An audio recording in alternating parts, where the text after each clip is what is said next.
Welcome to Quick History Facts, where we explore the fascinating people and events that have shaped our world. I apologize for my absence this last month. We found out we were expecting our second child, and the first trimester was a rough one. I also appreciate all the new followers. I have mentioned this before, but I have a speech impediment, which is why I use AI for the voices on my channel. Thank you to those that listen. I create these videos out of pure enthusiasm for history. Let's get back to our stories. Today we will explore who was Princess Diana's mother. Her mother was born January 20th, 1936, the same day King George V died. Her name was Frances, and she was the daughter of Maurice Roche, the 4th Baron Fermoy. Both of her parents were involved with the royal family and had aristocratic roots. Her father was a friend of King George VI, and her mother was a lady-in-waiting to Queen Elizabeth, the Queen Mother. When she was only 18 years old, she married John Spencer, the future 8th Earl Spencer. They were married in a huge ceremony, in 1954, at Westminster Abbey, and she was the youngest woman to be wed at Westminster since 1893. Their wedding was attended by Queen Elizabeth II and other members of the royal family. There was a large 12-year age gap between John and Frances. This may have had something to do with why their marriage was very unhappy. They went on to have 5 children, with one passing away only 10 hours after birth. There are 4 surviving children, including Charles, the current Earl Spencer. Although children were born to this marriage, it was unhappy, and apparently Diana's father was reportedly violent.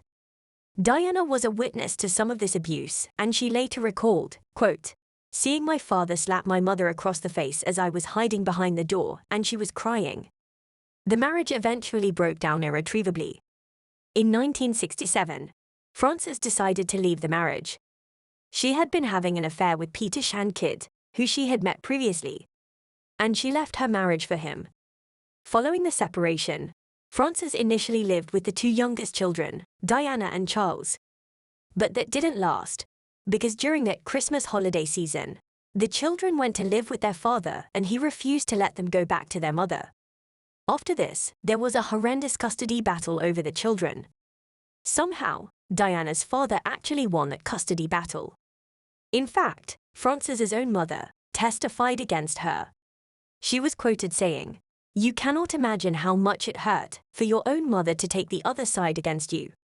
The children were greatly affected by all of this, particularly Diana.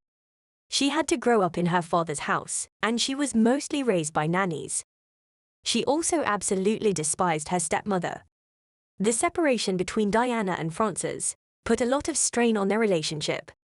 Despite this, the two remained in contact. In 1969, Frances remarried. She married Peter, and they bought an 18th-century farmhouse.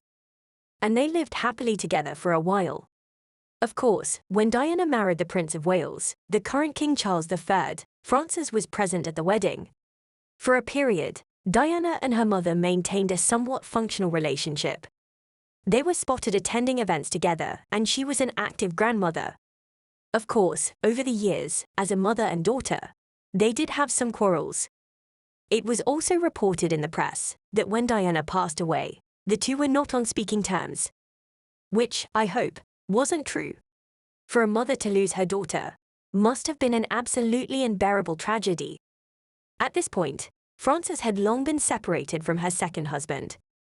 Over the years, after her daughter's death, she became more of a recluse.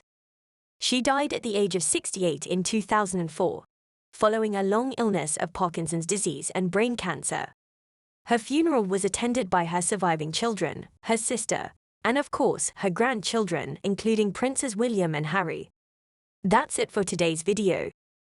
If you like this type of content, remember to like, subscribe, and hit that notification bell to stay updated on our coming videos.